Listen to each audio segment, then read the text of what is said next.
thought I'd do a little vlog for you today. So currently on the BX, we need,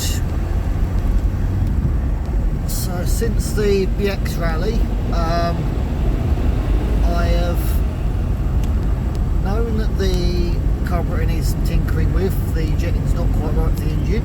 I discovered why some of the acceleration wasn't there, and it was because actually the pedal is attached to the entire pedal box by a stud, and the entire stud has wound itself out of the pedal where the pedal basically uses it to pivot, so it's hanging off. So I put that back on it's supposed to be, so that's, I've now got the full range of the whole throttle rather than just a little bit that is hanging by a thread. So that's a bit better, but you can still tell it's not right because it's still fighting at times and not quite revving up as smoothly as it should do, or responding as you expect it to. The back window, started uploading that yesterday. That was quite an interesting video to put out. I'm still in the process of finding something to replace that window with, because well, basically I just taped, there's a bit of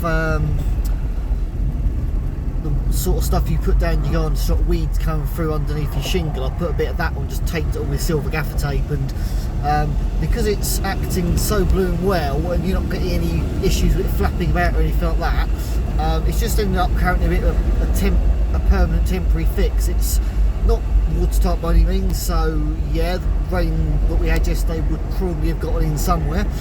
It's not perfect by any means, but it's working, it's not flapping about, so you actually don't even realise you've done it unless you shut the back door and watch it pop out, because obviously the air pressure moves it. So besides that, I haven't really done much more to that really. I'm just trying to find a logical bit of somewhere that I can get a bit of perspex from, and deciding, do I get something clear and then try and maybe replicate how it's supposed to be coloured on one side of it, like tape it off, key it up, and then just use some like black gloss, but then obviously it's also slightly tinted, so it's a bit of a difficult one. I'm currently debating, do I just get a massive bit of perspex, cover the entire corner with it, because on the, I think it's on the later cars, they have just got a massive bit of opaque perspex rather than a little bit of transparent.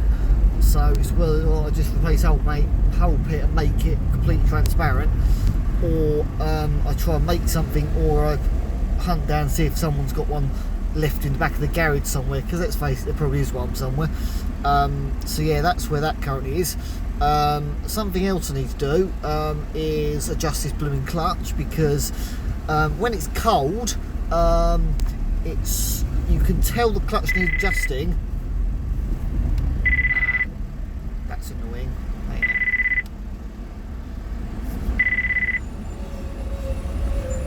on. When it's cold, you can tell the clutch needs adjustment, because you can tell that sort of unless you really plant your foot on the clutch, you're not going to get reverse or first. Reverse is particularly obvious, because unless you really get it right, you find out and it crunches. So you really learn, okay, this is where you've got to really tiptoe it into the floor to get the it disengaging enough. And then as it warms up, it seems to get gradually worse, and sort of you really have to tiptoe it to even get first or any gear really.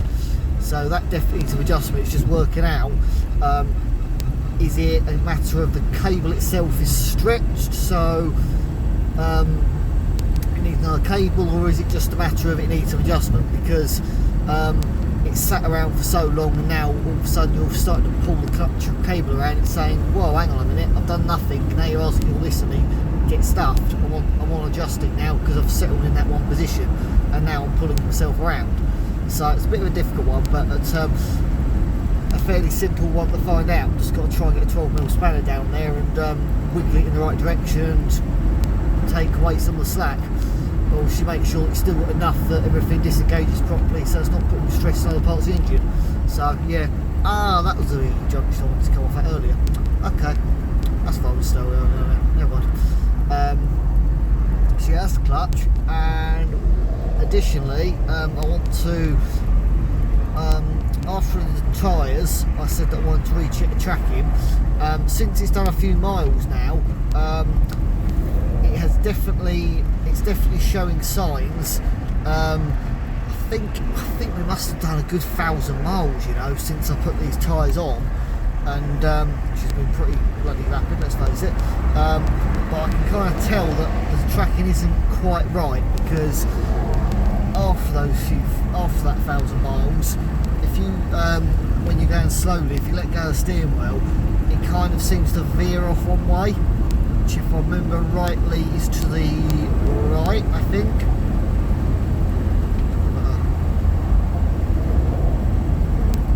I can't remember which way round it was now. I'm on a road that's too fast to really find out, so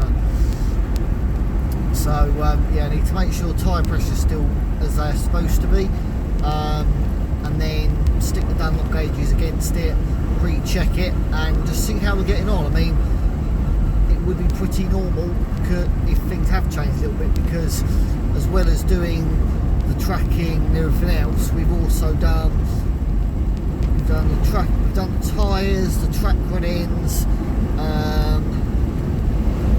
drop links.